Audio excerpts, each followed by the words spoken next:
Eu queria compartilhar com os irmãos hoje sobre os sacrifícios nos dias atuais. Presta atenção.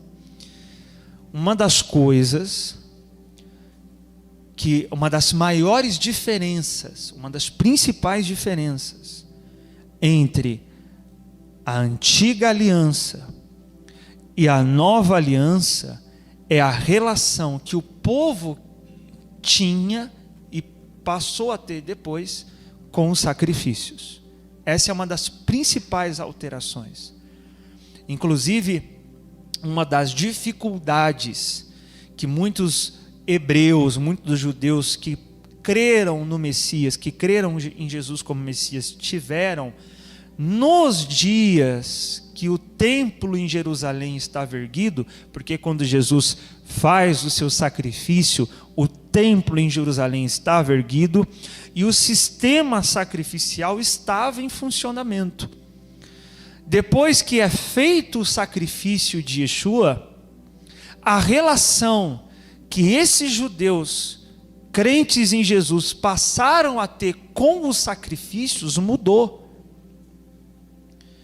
E hoje, inclusive, nós vamos observar que já não há mais os sacrifícios conforme prescritos pela Torá sendo feitos, porque essa é uma das principais mudanças. Se nós, por exemplo, fôssemos israelitas e morássemos em Jerusalém ou em alguma outra parte do mundo, antes mesmo do sacrifício de Yeshua, nós teríamos que estar anualmente realizando os sacrifícios no templo em Jerusalém. E repito, os judeus que continuaram vivendo nos dias do segundo templo, mesmo depois do sacrifício de Jesus, foi difícil mudar a concepção que eles tinham ou deveriam passar a ter com relação aos sacrifícios. Isso porque o sacrifício de Yeshua passou a ser visto como um único e suficiente sacrifício. Mas eu quero observar para os irmãos qual foi especificamente o tipo de sacrifício feito por Yeshua e que não era o único feito no templo em Jerusalém. Eu vou citar 2 versículos antes de eu ler com você Hebreus 10, então eu quero que você só preste atenção, não são os que estão em Hebreus 10, estão também em Hebreus, mas eu quero que você só preste atenção. No capítulo 7, no versículo 27, em Hebreus, diz que Jesus realizou o sacrifício de uma vez por todas. Olha só, que ele realizou o seu sacrifício, repita comigo, de uma vez por todas. Então, por exemplo, o que é isso na prática? Vamos resumir aqui, dentre todos os sacrifícios, o sacrifício que era feito no dia de Yom Kippur. Era um sacrifício feito uma vez ao ano para a expiação do pecado.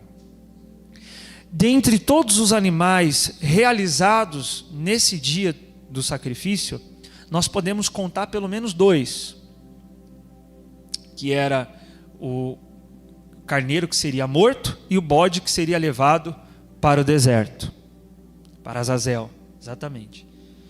Pelo menos 2. Vamos fazer uma conta simples aqui. Já fazem quantos anos, mais ou menos, desde que Yeshua fez o seu sacrifício? Cerca de 2000 anos. O nosso calendário é contado depois de Cristo.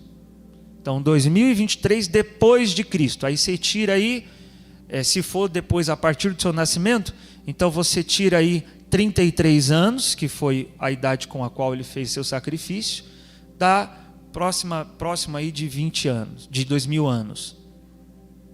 Depois do sacrifício, não depois do nascimento. Então vamos supor aí 2000 anos. Se Yeshua não tivesse feito o seu sacrifício, quantos animais deveriam terem sido mortos até hoje, pelo menos no dia de Yom Kippur? Veja, eu coloquei aqui pelo menos 2. Era uma vez ao ano. Então 2 por ano. Por 2000 anos, quantos já deveriam ter sido mortos?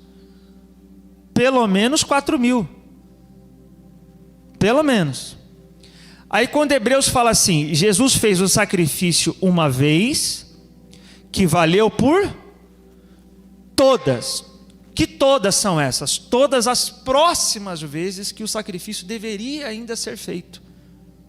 Então, pelo menos até hoje, no mínimo, o sacrifício de Jesus já valeu por 4.000 sacrifícios que deveriam terem sido feitos até hoje. No mínimo, eram muito mais. Isso para você ter aí uma noção da eficácia do sacrifício feito por Yeshua, que colocou um fim nos sacrifícios feitos pelos pecados conforme havia no templo. Já vou entrar nesse ponto com os irmãos. Um outro trecho de Hebreus diz, no capítulo 9, versículo 13 e 14, eu só estou citando aqui a referência, ele vai falar aos hebreus, que tanto que a carta, né, ou a epístola já aparece, já diz, o título já diz, Hebreus, então ela foi direcionada a hebreus, a Yehudim, a judeus, que estavam acostumados a participarem dos ritos de expiação e de sacrifício realizados no templo. E o autor de Hebreus vai dizer a esses hebreus o seguinte: olha, se o sangue dos animais purificavam as pessoas exteriormente, ele diz, quanto mais o sangue de Cristo vai purificar a nossa consciência, ou seja, muito mais eficaz, ele é interiormente. Ou seja, ele está mostrando aqui, ao longo de sua carta, que eles não precisavam mais do quê?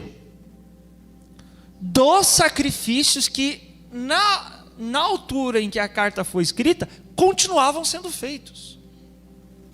Então ele vem mostrando a eles, vocês não precisam mais. E não precisam por quê? Porque o de Yeshua foi de uma vez por todas, porque o sangue dele é muito superior ao de animais. Então ele vem trazendo essa comparação. Vamos ver aqui no 10, capítulo 10, no versículo 8. Eu quero me atentar principalmente aqui a esse texto do versículo 8 de Hebreus 10. Diz assim, havendo declarado, em primeiro lugar, sacrifícios, olha só, presta atenção, eu vou ler com mais calma, havendo declarado em primeiro lugar, 2 pontos, e aí abre aspas, na sua Bíblia aí abre uma aspas, sim, né? Então, o que isso quer dizer? Eu comentei, eu acho que foi na quinta, o que significa quando um autor do Novo Testamento põe alguma frase entre aspas? Na maioria das vezes isso significa o quê?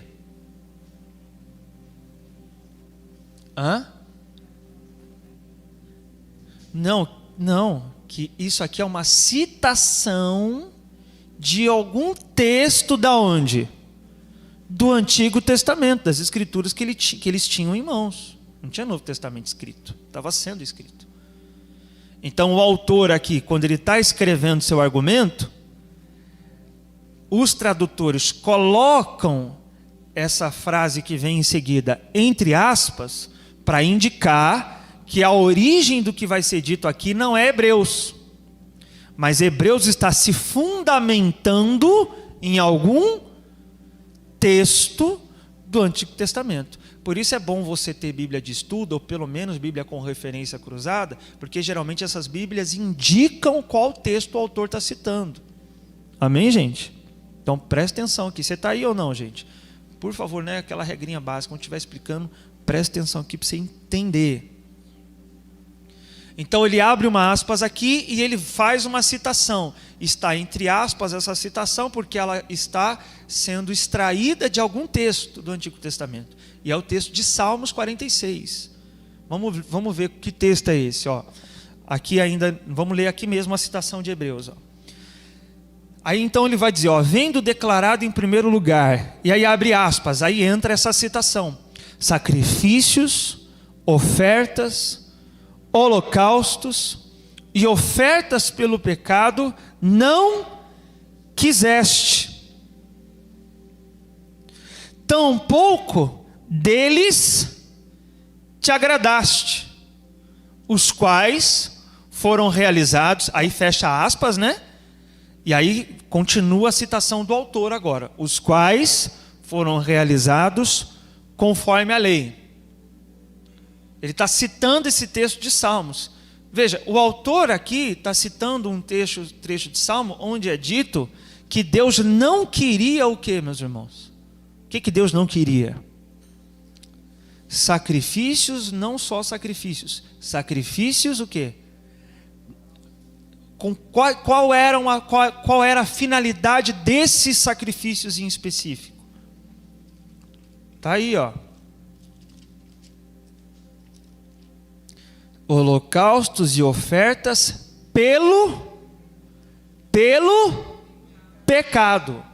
Então o autor aqui está referindo-se aos sacrifícios que eram feitos pelo pecado. Esses sacrifícios, o autor diz que Deus não queria. Mas não foi Deus que prescreveu? Mas não foi Deus que exigiu? Pois é, aqui o salmista, lá no Salmo 46, ele profeticamente está anunciando o que seria futuramente atribuído ao Messias. E a ideia aqui é que o Eterno já não estaria mais nos dias do Messias, quando o Messias viesse, o Eterno já não estaria mais aceitando o quê? Os sacrifícios. Quais sacrifícios? Os que eram feitos pelo pecado. Presta atenção. Como é que fica então a expiação do pecado? Aí continua a citação do autor. No 9, então completou. Aí ele continua citando os salmos. Abre aspas. Aqui estou, vim para fazer a sua vontade. Fecha aspas. E aí ele termina a citação de salmos. Qual é a ideia aqui?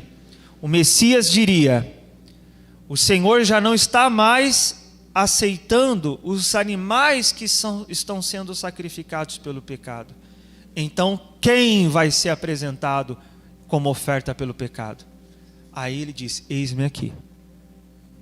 Ou seja, o Senhor não quer mais os animais. Então, quem vai se oferecer no lugar dos animais para o sacrifício do pecado? O Messias. O autor, quando escreve, pode não ter tido consciência disso. Mas profeticamente ele estava citando algo que futuramente se aplicaria ao Messias. O próprio Messias, então, é quem é representado aqui. Como dizendo a Deus: o Senhor não está aceitando mais os animais, então quem se apresenta como substituição desses sacrifícios pelo pecado? Aí ele fala: eis aqui, vim fazer sua vontade. Vamos lá então. E assim, então olha só, aqui está importante, meus irmãos. E assim ele faz o quê? Cancela o quê? O primeiro padrão para estabelecer o segundo. O que é esse primeiro padrão que foi cancelado? Do que o autor está tratando aqui, meus irmãos? Do que o autor está tratando aqui, meus irmãos? Sacrifícios pelo pecado. E aí ele fala: o primeiro padrão foi o que foi cancelado? Os sacrifícios pelo pecado. Sempre fale pelo pecado, porque vai fazer sentido mais adiante. Sacrifícios pelo pecado. O que é então que depois do sacrifício do Messias foi cancelado? Os sacrifícios pelo pecado. É importante você discernir isso, irmão, porque muitos desavisados lê isso aqui e diz: o primeiro padrão foi cancelado. Aí ele pega tudo que está de Mateus para trás, é o primeiro padrão, é o Antigo Testamento. Tudo aquilo ali foi cancelado, para que o novo padrão seja estabelecido. Aí ele lê lá, Novo Testamento, pronto, é isso aqui agora, é o Novo Testamento, agora cancela o Antigo. Aí até fazem Bíblias sem o Antigo Testamento, coisa que não faz sentido, você fazer uma Bíblia sem o Antigo Testamento. Mas por que fazem? Por que gastam dinheiro para fazer uma Bíblia sem o Antigo Testamento? Porque lê dessa forma: primeiro padrão foi cancelado. Tudo que está antes de Mateus é o primeiro padrão, está cancelado. É disso que o autor está falando, meu irmão? Ele não está citando o Antigo Testamento aqui? Eu acabei de ler com você. Ele está citando o Antigo Testamento nas suas argumentações. Como é que está cancelado? O que está cancelado aqui? Os sacrifícios pelo pecado. E aí vamos ler de novo 9. Então completou: aqui estou, vim fazer sua vontade. E assim, ele cancela o primeiro padrão para estabelecer o... Qual é esse segundo padrão que foi estabelecido agora? O sacrifício do Messias. Ele mesmo fala no 10, ó.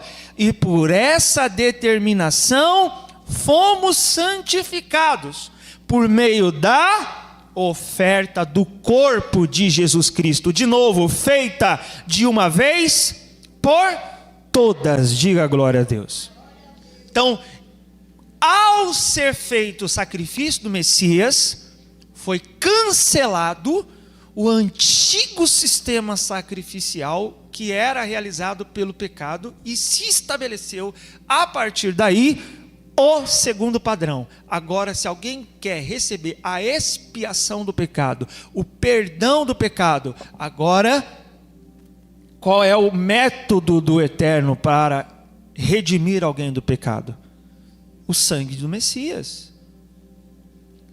Isso, irmãos, eu já compartilhei isso aqui com os irmãos, mas talvez alguns não ouviram.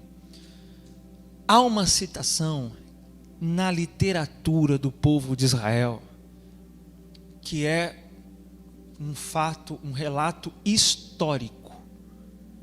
Eu estou citando isso porque é um relato histórico. E história, pelo menos, acredita-se, deve fundamentar-se em fatos. Então, é algo que aconteceu. Há um relato na história do povo de Israel, registrado no Talmud, sobre algo sobrenatural que aconteceu nos 40 anos antes da destruição do segundo templo. Olha só, 40 anos antes. Algum irmão que sabe em que ano o templo foi destruído? Ano 70. Então vamos aqui mais uma continha. Ano 70. De novo, ano 70 depois do nascimento de Yeshua. Nesse relato, diz que 40 anos antes da destruição, 70 menos 40, cai em que ano? Ano 30. Diz que cerca de 40 anos antes, com quantos anos Yeshua começou o ministério dele? 30 anos que ele começou. E o sacrifício foi feito cerca de 30, com 33 anos e meio.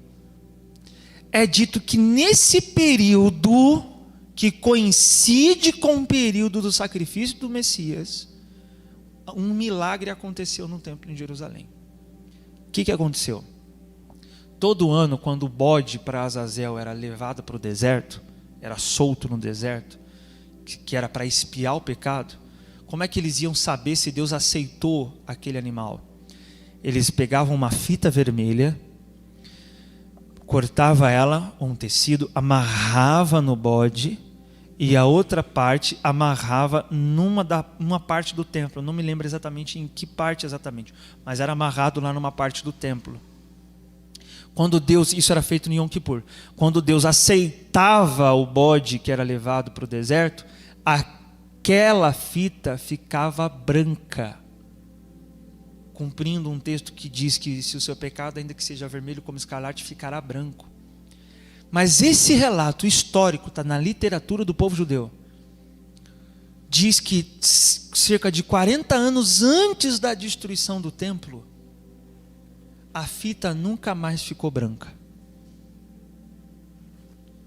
Isso foi um sinal para os judeus que Deus não estava mais o quê? Aceitando o animal. Por que Deus deixou de aceitar o animal naquele tempo? Porque foi no tempo que aconteceu o que, meus irmãos? O sacrifício do Messias. Agora, se alguém desejasse expiação, o primeiro padrão estava cancelado, agora era o próximo, era o segundo padrão, agora era o sacrifício do Messias e Yeshua. Então não havia, deixou de haver sacrifício pelo pecado, e isso é confirmado inclusive pela história do povo de Israel. Então, irmão, já não resta mais o quê? Sacrifícios pelo pecado. E, embora isso seja claro para nós, é importante nós destacarmos isso aqui, porque nisso aqui está incluído qualquer tipo de sacrifício onde seja feito com o intuito de receber de Deus um perdão, com o intuito de receber de Deus uma dádiva. E embora esse padrão de sacrifício esteja cancelado, há pessoas que ainda querem o quê? Querem sacrificar. Ainda querem sacrificar. É natural de ser humano, na busca da divindade, ver por meio do sacrifício uma forma de se aproximar. Em todas as culturas isso é visto sacrifício. Todas as culturas. Não só na do povo de Israel.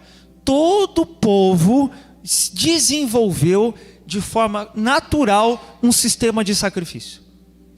Porque é do homem querer de alguma forma merecer o perdão daquilo que ele considera ser o seu Deus.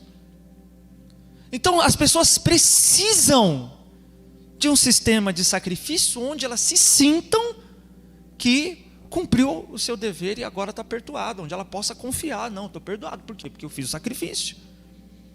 Então as pessoas que não confiam no sacrifício do Messias se sentem ainda carentes de um sistema sacrificial. E encontram ou não? Encontram. Não funciona, mas encontram.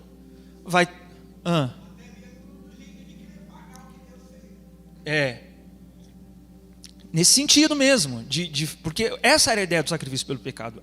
Era oferecido um animal para, por meio do animal, receber o perdão do Eterno. E aí as pessoas, elas continuam. Então, por exemplo, há em todos os meios religiosos alguma forma de você fazer sacrifício para receber alguma coisa. Então, se você for nas religiões africanas, por exemplo, mata lá uma galinha e faz um trabalho lá que o Exu vai ajudar você. Aí você não... não, tenho medo de fazer. Então vai na igreja que o pastor faz um voto lá por você. Tem gente que só não vai para macumba porque tem medo, porque gosta de fazer sacrifício, porque gosta de comprar Deus de alguma forma. Então, não, isso aí eu não quero, isso aí eu acho muito macabro. Não, mas tem alguém ali que, se você fizer um voto de R$1.000, essa pessoa vai levar seu nome lá em Israel e vai pôr no Muro das Lamentações. Por exemplo, quando a gente fala de Yom Kippur aqui, tem igreja que faz Yom Kippur e pede voto de Yom Kippur. Porque o Eterno pedia sacrifício nesse dia, tem gente que pede voto de Yom Kippur. Olha a loucura. E aí, as pessoas procuram meios de sacrifício e encontram. Quando Yeshua entrou no templo, meus irmãos, e por saber disso, né, da carência que algumas pessoas têm por buscar de alguma forma um favor divino, um perdão divino, aproveitadores veem nisso uma oportunidade de vender algo. Vender o quê? Vender o favor de Deus. Quando Yeshua entrou no templo, ele expulsou os que vendiam. O que eles vendiam lá? Sacrifício. Eu já vi gente falar assim: eu fui na igreja lá, estavam vendendo coxinha. Mas se Jesus estivesse aqui, ele ia expulsar essa pessoa. Porque quando Jesus entrou no templo, ele expulsou os que vendiam. Você acha que estava vendendo coxinha lá no templo de Jerusalém? Viu gente vendendo camiseta lá na igreja. Se Jesus estivesse aqui, ele ia expulsar, porque expulsou os que vendiam. Não era isso não, meu irmão. João 2, só vou citar aqui, presta atenção. João 2 fala: quando entrou no templo, encontrou os que vendiam bois, ovelhas e pombas. Tendo feito um chicote de cordas, expulsou todos do templo. O que eles estavam vendendo então, meus irmãos? O sacrifício. Você quer receber de Deus o perdão? Compra aqui esse boi. Então hoje isso é de que forma? O que é que vendem hoje no templo que se enquadra nesse aspecto? Os que vendem toalhinha, os que vendem chavinha, os que vendem óleo de Israel, os que vendem o seu nome lá em Israel, os que vendem tudo que for para sacrifício ou para receber algo do Eterno. É isso. E Yeshua, segundo João, expulsou os que vendiam esses animais, e ele vai além, diz que também expulsou as ovelhas e os bois. Expulsou os animais também. E expulsou e derrubou no chão o dinheiro. Ou seja, por que ele expulsou? Porque Deus não aceita sacrifício que é comprado e não o sacrifício que vem do coração. Amém, meus irmãos? Preste atenção nisso. Não aceita. Por isso que ele expulsou aqueles animais também. Hoje em dia, as pessoas, embora não levam animais para as igrejas, para o pastor matar, né? Ó, pastor, trouxe aqui o boi para o senhor matar aí. Isso aí pode parecer até mais com religiões africanas, né? Leva o boi lá, leva o bode, mata. Mas era assim no tempo, meu irmão, era sangue para todo lado. Embora isso não seja feito, as pessoas dizem que estão fazendo sacrifício a Deus, dando seu salário, dando seu carro, comprando alguma coisa que seja vendida como meio de receber de Deus uma bênção. E isso, meus irmãos, presta atenção, mesmo se Jesus não tivesse sido sacrificado, mesmo sem existir esse templo em Jerusalém, isso nunca seria o quê? Sacrifício. Não é sacrifício.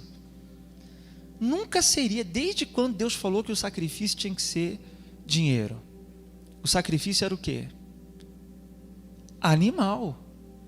E também não deveria ser levado para uma igreja em algum lugar. Tinha que ser levado para onde? Para o templo. E também não era qualquer um que podia matar, tinha que ser quem? Sacerdote da tribo de Levi. Então não tem como mais fazer sacrifícios na maneira como o Eterno havia prescrevido na sua palavra. Então nada que a pessoa faça hoje pensando estar sacrificando é sacrifício. Nada mais é do que aproveitadores se aproveitando, e o que mais me dói é isso, da dor da pessoa. Eu ouvi isso na rádio essa semana e me deu uma revolta. A pessoa fala assim ainda: você está aí sofrendo, você está aí na miséria, você está aí doente, liga aqui agora para fazer o voto que Deus vai mudar essa situação. Está se aproveitando de um momento de sofrimento da pessoa. Se aproveita, é lobo devorador. Por isso, irmão, é terrível isso no nosso país e no mundo inteiro. Mas, repito, né? Tem gente vendendo sacrifício porque tem gente o quê? Comprando. E segundo Mateus e Yeshua não só expulsou os que compravam, ou os que vendiam, ele expulsou também os que compravam, os que buscavam um atalho para receber do Eterno o perdão. Então, esse tipo de sacrifício feito pelo pecado, segundo Hebreus, nós vimos que foi cancelado, porque um novo sacrifício foi feito, a saber, o de Yeshua. Isso já está claro para todos aqui, isso, sim ou não, meus irmãos? Alguém tem dúvida quanto a isso? Não. O sangue de Yeshua é suficiente para o teu perdão, para a tua reconciliação, para a tua salvação. Diga amém. Não precisa de sacrifício pelo pecado. Não precisa de alguém levando teu nome em Israel, não, meu irmão. Precisa do teu arrependimento. Mas agora eu quero avançar um pouco mais com os irmãos. E eu pedi para você ir repetindo todas as vezes que você falava o sacrifício que foi cancelado, dizendo o sacrifício pelo pecado, porque nem todo sacrifício era pelo pecado. Normalmente, quando nós dizemos sacrifício, nós já relacionamos o sacrifício ao que era feito para o perdão dos pecados. E com isso fica claro para todos nós que não resta mais sacrifício. Mas, repito, nem todo sacrifício era pelo pecado. E segundo o que o autor de Hebreus cita, o sacrifício que o Eterno não queria mais era o sacrifício pelo pecado. Eu vou citar o texto de Salmos que o autor usa, tá? Só vou citar aqui. Salmos 40, versículo 6 é o texto que o autor de Hebreus está citando. Diz assim: fizeste-me compreender que nem oferendas e sacrifícios desejastes, e nem requerestes de mim, olha que interessante, holocaustos para remir meus pecados. Então, o tipo de sacrifício que o Eterno já não queria mais eram aqueles realizados para expiar os pecados. E os outros sacrifícios? Pastor, mas existiam outros tipos de sacrifícios? Existiam. E como é que passou a ser a relação das pessoas que reconheceram Jesus como Messias com esses outros sacrifícios? Com respeito ao sacrifício pelo pecado, já está claro que não há necessidade. E os outros, que o Eterno prescreve? Eu quero avançar um pouco mais com os irmãos sobre isso. Eu vou citar aqui, pelo menos, 4 tipos de sacrifícios que são prescritos na Torá.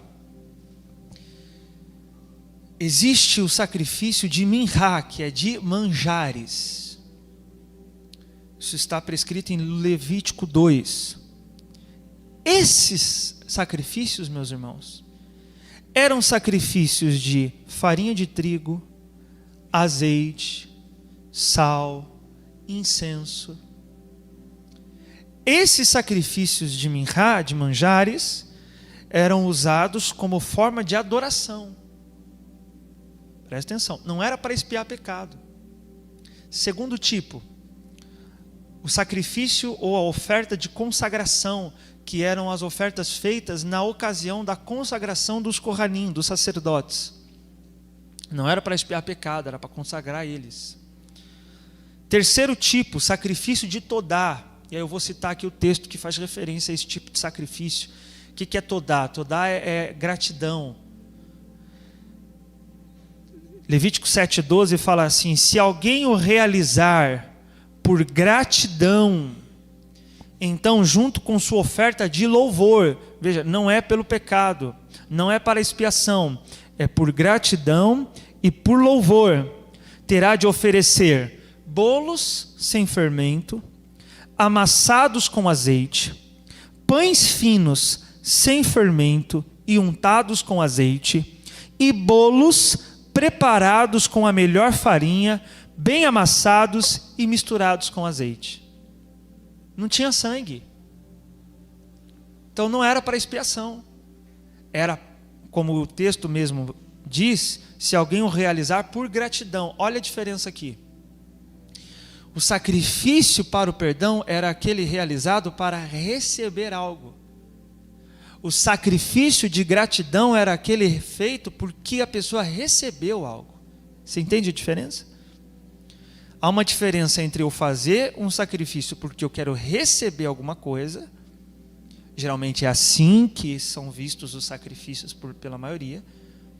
E outra coisa é eu fazer, nesse molde aqui, um sacrifício não porque eu quero receber, mas porque eu já recebi algo. Então não há qualquer intenção de merecer uma bênção, porque a bênção já foi recebida. Porque o milagre já foi feito. Então por que farei esse sacrifício? O texto diz, se alguém o fizer por gratidão. Na maioria das vezes não é gratidão. É negociação. Eu vou negociar aqui. Uma pessoa uma vez falou, ela foi para a igreja no domingo, aí na segunda-feira quebrou o carro. Aí falou para o irmão nosso aqui, tá vendo? O que adiantou? Fiz uma oferta ontem de R$50 na igreja e quebrou meu carro hoje. E daí? O que tem a ver? Quer dizer que você fez a oferta para comprar o quê? Você acha o quê? Olha a loucura.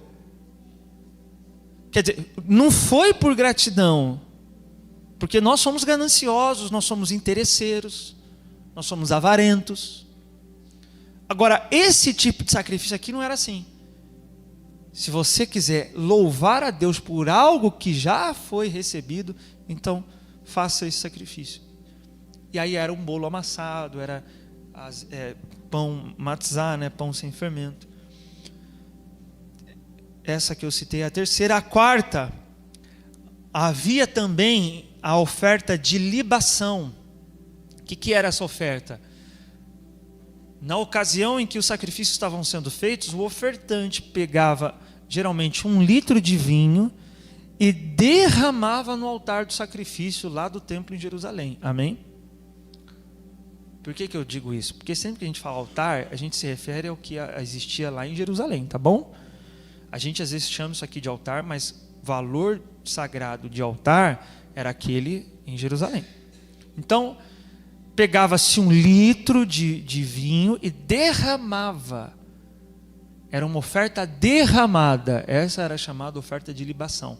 O texto de referência dela está em Números 15, versículo 5, que diz: para cada cordeiro do holocausto ou do sacrifício, preparai 1 litro de vinho para libação, como oferta derramada. Então ele seria derramado no altar. Esses tipos de sacrifícios não revelam a intenção de receber de Deus algo. Revela a intenção do sacrificante em louvar a Deus por algo, ou por simplesmente uma intenção de agradar ao Eterno, de aproximar-se do Eterno. A palavra corban, sacrifício, tem um sentido de aproximar-se. Alguém que buscava por meio disso tornar-se mais próximo do Eterno. Tanto que o Eterno prescreve os sacrifícios como um aroma suave, que agradava a Ele, de maneira simbólica, por favor. Não que Deus está lá sentindo o cheiro. Ele representa isso como os sacrifícios que eram feitos, que o agradavam. O intuito então de quem o fazia não era outro senão alegrar a Deus, agradar a Deus. E eu quero observar essa relação do sacrifício com a intenção de agradar a Deus, não com a intenção de receber algo, em Davi. Vai lá em 2 Samuel 24. 2 Samuel, no capítulo 24.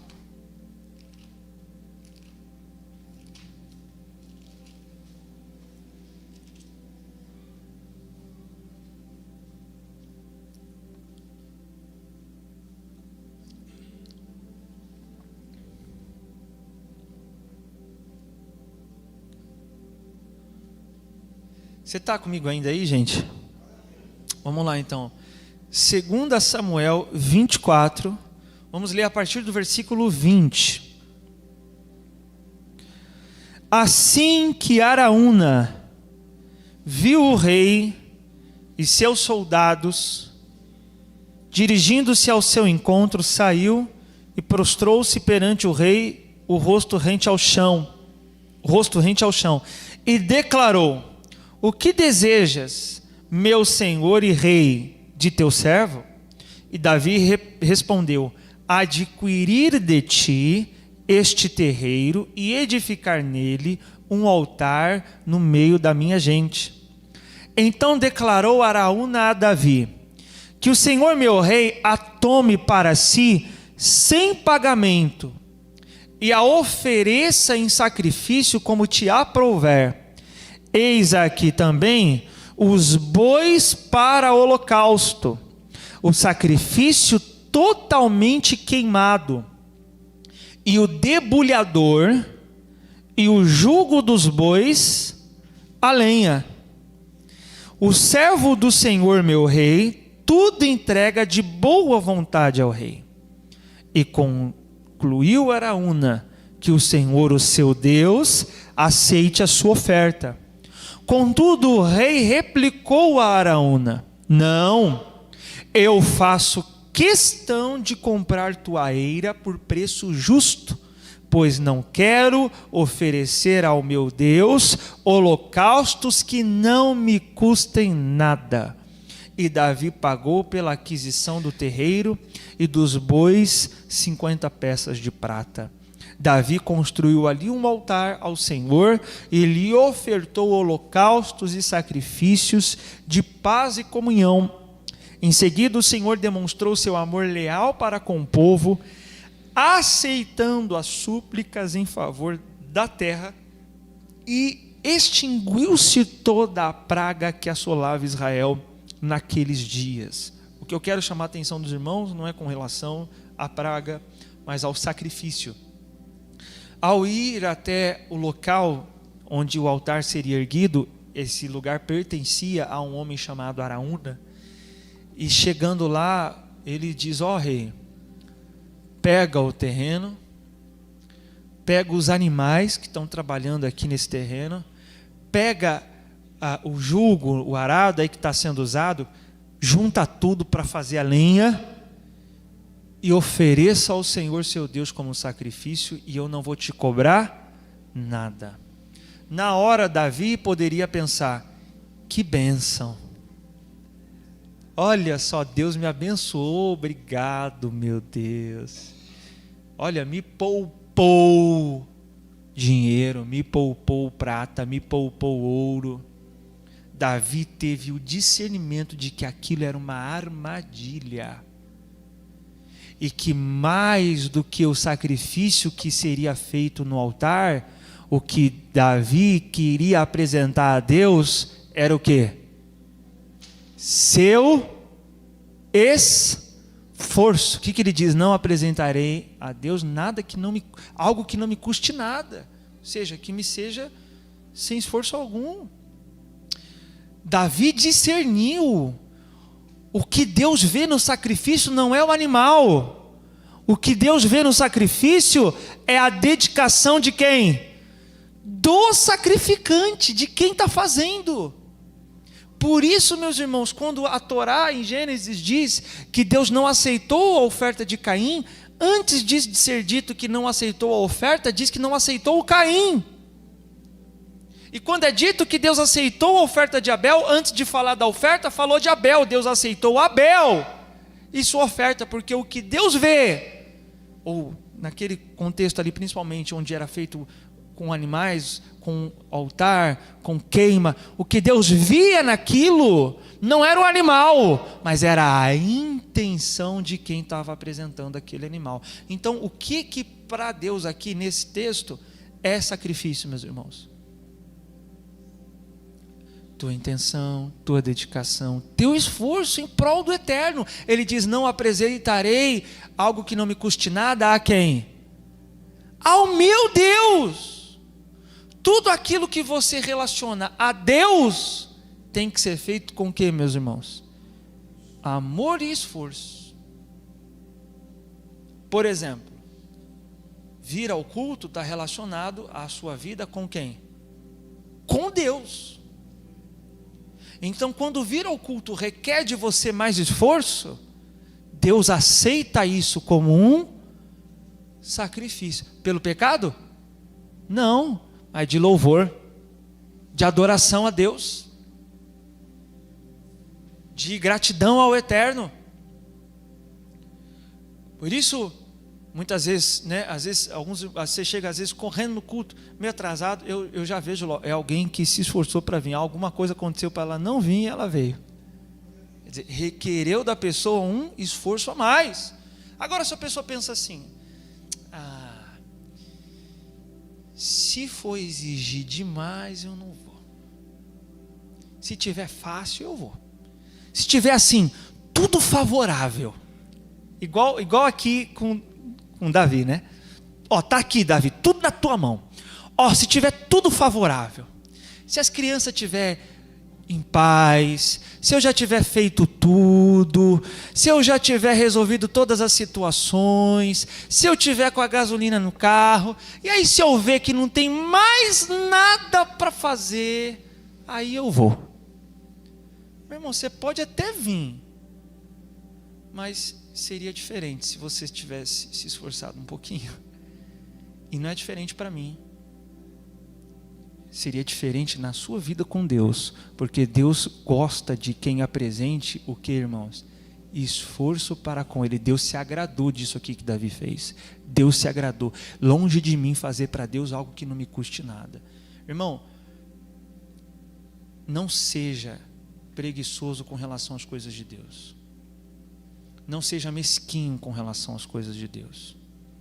As coisas de Deus não são aquelas que tem que ser feito de qualquer jeito, de qualquer maneira. Tem que ser feito com todo o seu esforço, porque Deus vê seu esforço. Deus vê, meu irmão. E quando é dito que Deus aceitou e se agradou desse sacrifício, é porque Ele aceitou e viu naquele sacrifício o esforço e a dedicação de Davi. Eu quero agora ir com os irmãos em Atos, capítulo 24, e nós vamos observar a relação dos sacrifícios no Novo Testamento. Esses outros sacrifícios, não o sacrifício pelo pecado. Atos 24.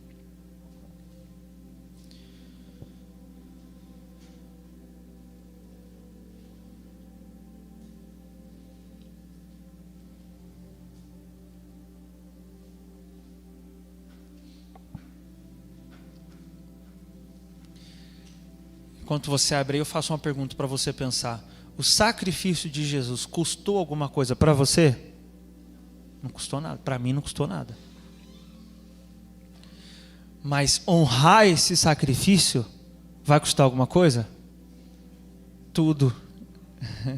Yeshua diz, quem quer vir após mim, negue-se a si mesmo, toma a sua cruz. Que é para quê? Para que alguém carregava a cruz, meu irmão? Para ser morto. Você acha que era para quê? Não, vou carregar a cruz aqui para me proteger. Cruz era sinal de morte, de maldição. Então, tome a sua cruz, aceite entregar tudo. O sacrifício de Yeshua não te custou nada, mas honrar esse sacrifício vai te custar tudo. E Yeshua não entregou tudo para receber nada, amém? Yeshua entregou tudo para receber tudo, toda a nossa vida, toda a nossa dedicação. Ele fala, para a multidão que estava toda empolgada lá, feliz, seguindo ele. Ele para e acaba logo com a empolgação. Fala assim, se você alguém aí ama mais seu filho, pode ir embora. Ama mais seu irmão, pode ir embora. Ama mais seu pai, pode ir embora. Sobrou alguns? Ama mais a si mesmo? Pode ir embora. Ele vai exigir tudo. Mas a gente quer algo que não nos custe nada. O que não vai me custar nada? É isso aqui? Eu posso servir a Deus aqui de casa mesmo, sem fazer nada, do meu jeito. Deus não aceita. Se não exige, se não requer de você esforço. Atos 24. Olha que interessante. Isso aqui é Paulo falando, tá bom, meus irmãos? Você pode depois ler todo o capítulo 24.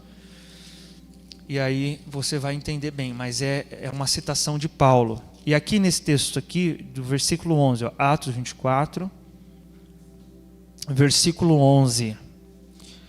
Olha o que Paulo vai dizer assim, bens pode verificar com facilidade que não faz mais de 12 dias, desde que subi de Jerusalém, para fazer o que, meus irmãos? Adorar a Deus. Então olha aqui, presta atenção. Paulo está falando o seguinte, 12 dias, cerca de 12 dias atrás, eu vim para Jerusalém fazer o quê? Adorar a Deus. Como foi essa adoração feita por Paulo em Jerusalém na prática? Levou um violão, ficou tocando lá, levantando a mão. Como é que foi essa adoração na prática? Ele está falando que isso aconteceu quantos dias?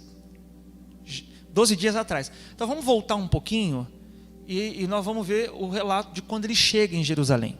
Vamos para o capítulo 21.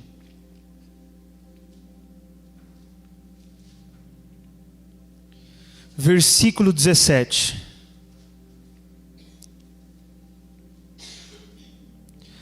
Havendo nós chegado em Jerusalém, vieram os irmãos e nos receberam com grande alegria. No dia seguinte, Paulo seguiu em nossa companhia para encontrar-se com Tiago, e todos os presbíteros estavam reunidos. Então Paulo os saudou e passou a relatar-lhes em detalhes o que Deus havia realizado entre os gentios por intermédio do seu ministério. Ouvindo isso, eles glorificaram a Deus e disseram-lhe, então aí os apóstolos vão falar para Paulo, bem vês, irmão, quantos milhares de judeus têm crido, e todos são zelosos da lei. Vamos observar 3 coisas aqui. Primeira, os apóstolos chamaram, e todos os presbíteros de Jerusalém, chamaram Paulo de irmão, bem vezes irmão. Então não havia rixa, tá bom? Segunda coisa, é dito aqui que quantos judeus estavam crendo? Quantos? Milhares. O que significa um judeu que passou a crer? O que é isso aqui? O que é?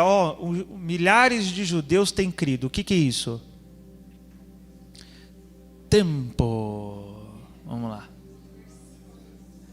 Reconheceram que Yeshua era o Messias.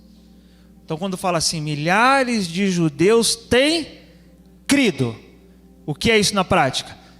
Judeus que creram que Jesus era o Messias. Então, os judeus creram em Jesus? Sim. Foram poucos? Milhares.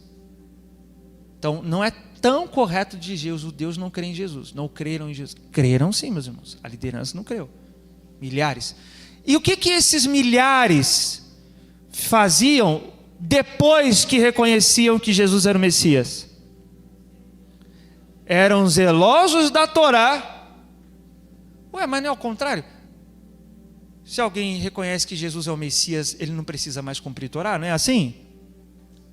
Não é assim, gente? Ah, não, eu levantei a mão, aceitei Jesus, agora não tem mais Torá, não tem mais mandamento, está tudo abolido. Se fosse isso, irmão, o que esses judeus que reconheceram Jesus teriam feito? Deixar de cumprir Torá. Foi isso? Foi o contrário. Se tornaram o quê? Zelosos de cumprir a lei. Nunca que Yeshua disse ter vindo destruir a lei. No versículo 21.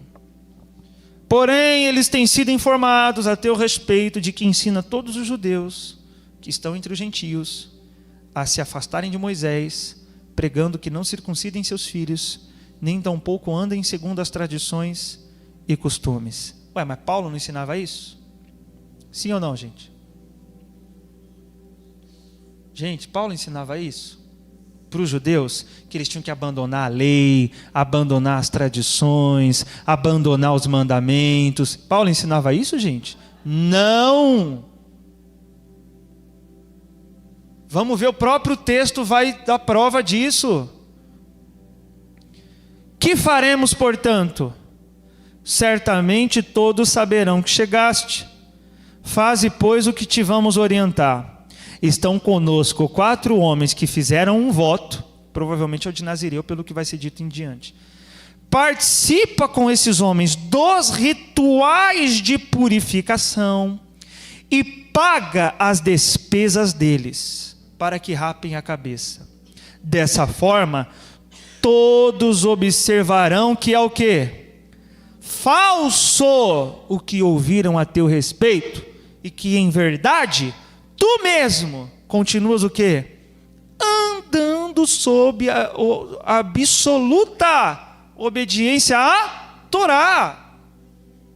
Ah, pastor, então tem que circuncidar, tem que cumprir tradição. Não, isso aqui era com respeito aos judeus que estavam entre os gentios. E nós, gentios, os apóstolos vão dizer, ó, entretanto, quanto a quem? Aos gentios que se converteram, já lhes escrevemos a nossa determinação para que se abstenham de comer qualquer alimento oferecido aos ídolos, do sangue, né? Então carne com sangue é mandamento para os gentios também.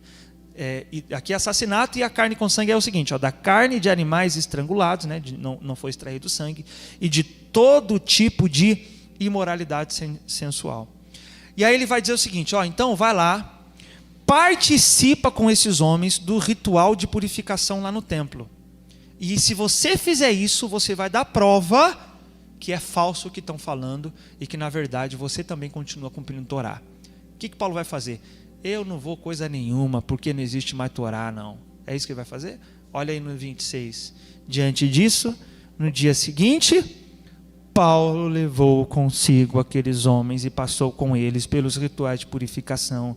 Em seguida foi ao templo para declarar o prazo do cumprimento dos dias de purificação e da oferta que seria consagrada individualmente a favor deles. Paulo deu prova que ele não pregava contra a Torá, sim ou não? Sim, ele deu prova. Então, não importa o que digam de Paulo, o que importa é o que Paulo testemunhou a respeito de si mesmo. E a testemunha que ele mesmo dá sobre si é: eu cumpro o Torá. Amém, meus irmãos? Agora, o que ele faz aqui então? Ele vai para o templo e faz o que lá no templo? Os rituais de purificação e faz o que? As ofertas. Que ofertas são essas? Eram aquelas ofertas do voto que os homens haviam feito. Era voto de nazireato. E as ofertas que o voto de nazireu exigia era flor de farinha sem fermento, amassada com azeite, torta sem fermento, untada com azeite. Quer dizer, está lá em número 6, tá? Sobre o voto de nazireu, porque como eles tiveram que raspar a cabeça, está relacionado ao voto de nazireu. Ele fez os sacrifícios lá no templo, mas foram sacrifícios pelo pecado que ele fez? Não. Esses sacrifícios aqui, lá no capítulo 24, Paulo fala que era para o que, meus irmãos? Adoração, adorar ao Eterno. Ah, pastor, então vou trazer um bolo aí, não vou trazer mais. Não, isso era o voto de Nazireu no templo. Esses tipos de sacrifícios, da maneira como foram prescritos pela Torá, nem são possíveis de serem feitos. Mas esses tipos de sacrifícios não foram anulados. E eu vou citar agora muitos outros textos, e eu vou, por causa do horário, pedir a atenção de cada um de vocês, para ver como o Novo Testamento relaciona a simbologia de cada um desses sacrifícios. E ao fazer isso, é como se você estivesse apresentando esses sacrifícios. Por exemplo, havia a oferta de incenso que era oferecida dentro do tabernáculo e era não pelo pecado, mas para louvor ao Eterno, para agradar ao Eterno. E aí eu vou observar com os irmãos que esse sacrifício ainda hoje é feito. Quando que nós apresentamos o incenso como sacrifício? Quando oramos. E quem diz isso é Hebreus. Olha que interessante, o mesmo autor que vai dizer que os sacrifícios para o pecado estão cancelados, vai falar de um outro sacrifício que eu e você fazemos. Qual sacrifício ele falou anteriormente que estão anulados? Os que foram cancelados são os por pecado, os outros continuam sendo feitos. E aí eu vou citar, eu vou pedir que você, a sua paciência para você prestar atenção, porque não vai dar tempo de você abrir, então eu vou só citando. Hebreus 13:15 fala assim: sendo assim, por intermédio dele, ofereçamos continuamente a Deus um sacrifício. Mas ele não falou que está cancelado o sacrifício? Ele continua: sacrifício de louvor. Quando nós lemos o sacrifício que foi cancelado, ele dizia sacrifício pelo pecado, o que está cancelado. Agora o que é feito é o sacrifício de louvor. Quando é feito? Que é o fruto de lábios que confessam o seu nome. E aí no 16 ele diz: de igual modo não negligencieis a contínua prática do bem e a mútua cooperação, cooperar um com os outros, pois é desses sacrifícios que Deus muito se alegra. Olha que extraordinário, ele diz que isso Deus recebe como sacrifício. O que? A mútua cooperação, cooperar um com o outro, ajudar um ao outro, praticar o bem ao necessitado. Deus recebe isso como sacrifício. A sua oração Deus recebe como sacrifício. Por isso que quando Isaías ele vê no templo em Jerusalém, no templo celestial, ele contempla o templo celestial e ele vê o trono do Altíssimo, e diante do trono os anjos serafins cantando: santo, santo, santo é o Senhor dos exércitos. E ele se vê incapaz de replicar essa mesma oração na terra. O que os anjos, o que um dos serafins fazem? Olha só que interessante. No versículo, isso aqui está em Isaías 6, no versículo 5. No 6 ele fala assim, ó: imediatamente um dos serafins voou até onde eu estava, trazendo uma brasa viva que havia tirado do altar. Veja, o altar eram oferecidos os sacrifícios, mas esse altar de onde o anjo tira uma brasa, não era o altar onde eram mortos os animais. Haviam 2 altares, um fora do tabernáculo onde os animais eram mortos, e um dentro do tabernáculo onde era aceso o incenso com as brasas do sacrifício. Ele pega das brasas, o que indica qual é o altar de onde ele tira a brasa. Era o altar onde era queimado o quê? O incenso. Ele pega a brasa desse altar e diz: tocou em minha boca. Olha que extraordinário, meu irmão.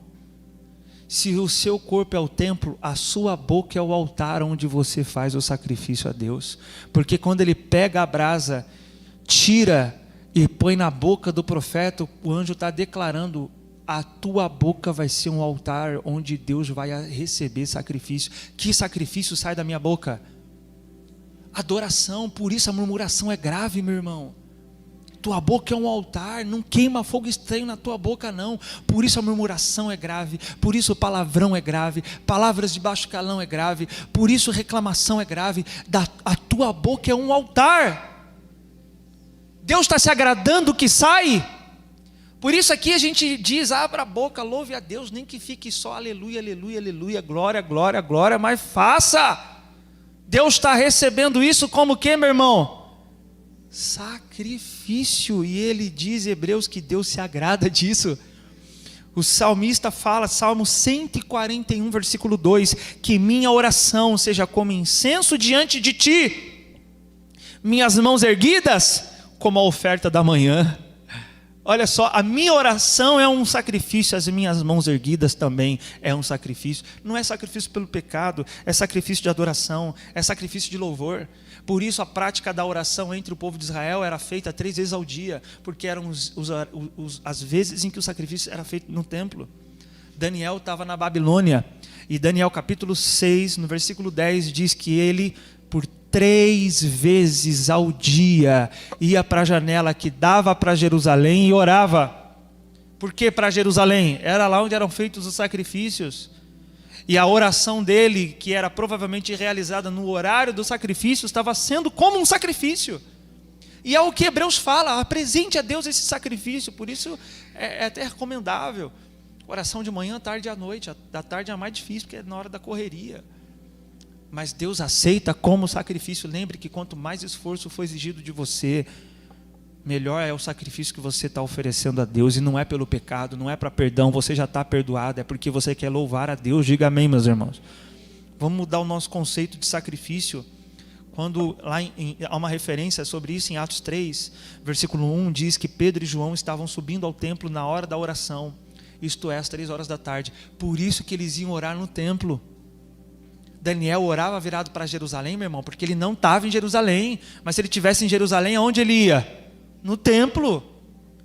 Por isso que a sua vida de oração tem que ser diária e constante. Mas também nós aqui na igreja, juntos, orando, estamos fazendo a Deus um sacrifício de louvor. Não é sacrifício pelo pecado, é sacrifício de louvor. Outra referência de sacrifício ainda no Novo Testamento. Vai pegando aí essas citações. Atos 10:4, sobre Cornélio. É dito o seguinte: ele recebe a visão de um anjo, e ele indaga ao anjo: o que é, Senhor? Ao que o anjo lhe comunica: tuas orações e esmolas aos necessitados subiram como oferta memorial à presença de Deus. Olha que extraordinário. A tua oração subiu a Deus como oferta. A tua ajuda, a tua tzedaká, a tua obra de ajuda ao necessitado subiu como oferta. Filipenses capítulo 2, versículo 17. Contudo, ainda que a minha vida esteja sendo derramada como oferta, juntamente com o sacrifício, olha que estranho, minha vida está sendo derramada juntamente com o sacrifício. Mas não tem mais sacrifício? O que Paulo fala isso? Olha o que é aceito como sacrifício. Minha vida esteja sendo derramado como oferta, juntamente com o sacrifício e o serviço provenientes da vossa fé. O serviço, que é o serviço à obra do eterno, à pregação do evangelho, a ajudar os irmãos a cumprirem seu chamado. A obra do Senhor, o serviço na obra do Senhor é aceito por Deus como um sacrifício, não no sentido de ser, ai meu Deus, que sacrifício, mas de ser, ó Deus, está aqui o meu sacrifício de louvor ao Senhor, de gratidão ao Senhor. Uma outra referência, meus irmãos, e essa aqui é extremamente importante. Embora eu tenha dito que a oferta que é feita financeiramente falando não seja aceita por Deus como sacrifício, ela não é aceita por Deus como sacrifício pelo pecado, mas ela é aceita por Deus como sacrifício de louvor também. E não sou eu que vou dizer isso, meu irmão. Eu vou citar os textos do apóstolo Paulo sobre isso. Filipenses 4, versículo 18, ele diz assim: agora estou plenamente suprido, até em excesso, tenho recursos em abundância. Ele está falando que recebeu ajuda das pessoas, e as pessoas o ajudaram porque ele era propagador do evangelho de Cristo. Ele diz: desde quando recebi de Epafrodito, olha o nome aí para pôr no filho, Epafrodito, os donativos que enviastes, olha só, a ajuda que vocês me deram, como oferta de aroma suave e como um sacrifício aceitável a Deus. Então a ajuda financeira na propagação do evangelho é aceita por Deus como um sacrifício de aroma suave, aceitável a Deus. Paulo vai dizer mais referência sobre isso. A Torá, por exemplo, em Deuteronômio 18, diz o seguinte, que os levitas e os restantes da tribo de Levi, os sacerdotes que serviam no templo, não receberão a posse da terra de Israel, mas eles viverão das ofertas sacrificadas para o Senhor preparadas no fogo. A Torá diz que os que serviam no templo comiam dos sacrifícios feitos no templo. Olha como Paulo relaciona esse tipo de sacrifício à ajuda que as pessoas fazem aos que pregam o evangelho. 1 Coríntios 9:13, ele vai citar a Torá. Não sabeis vós que os que prestam serviços sagrados se alimentam com o que pertence ao templo? E os que servem diante do altar participam do que é oferecido no altar? Do que ele está falando? Do templo em Jerusalém, dos Kohanim, dos sacerdotes lá. Aí ele toma aqueles sacrifícios aos sacerdotes como exemplo da oferta que os irmãos estavam fazendo para os que pregam o evangelho. Aí ele vai dizer assim: assim o Senhor também ordenou que os que proclamam o evangelho igualmente vivam do evangelho. Ou seja, a legitimidade de o pastor receber ajuda se ele vive e dedica a sua vida em prol da pregação do evangelho. Da onde ele tira, se fundamenta para isso? Torá. Os sacerdotes eram assim. 2 Timóteo 4,6, quanto a mim, ó, isso aqui é extraordinário, quanto a mim, já estou sendo derramado como vinho na oferta de libação. O momento da minha partida se aproxima. Paulo ia morrer por testemunho de Yeshua, por pregar o evangelho, e ele diz que a sua morte estava sendo como o quê? Oferta de libação. Lembra qual é a de libação? Eu falei aqui. Pastor, já não lembro mais nada. O vinho que era derramado no altar. Essa oferta que era derramada, o vinho que era derramado, o vinho representa alegria nas escrituras. Era junto com o animal que era sacrificado. Aí o sacrificante dava o animal e ainda, se ele assim desejasse, derramava um vinho no altar. Sabe o que era isso? Era ele comunicando o seguinte: eu estou fazendo sacrifício com alegria. Sabe o que Paulo está dizendo? Eu estou indo para morrer, mas com alegria. Estou feliz porque completei minha carreira. Sabe quando que Deus aceita a oferta de libação hoje? quando você serve Ele com alegria, meu irmão. Não é que você vai pegar 1 litro de vinho e derramar aqui no altar, pelo amor de Deus. É a sua alegria. Ele diz que fez a oferta de libação, mas como é que ele fez essa oferta? Ele mesmo. Minha partida está chegando, mas glória a Deus porque Ele reservou minha coroa. Ele vai dizer logo em seguida. Ele estava feliz. Por isso ele diz, vai ser como oferta de libação. E para terminar, Romanos 12, versículo 1 diz: portanto, caros irmãos, rogo-vos pela misericórdia de Deus, que apresenteis o vosso corpo como um sacrifício vivo, santo e agradável a Deus, que é o vosso culto racional. O sacrifício de Jesus por você não custou nada, mas a sua entrega por Ele vai custar tudo.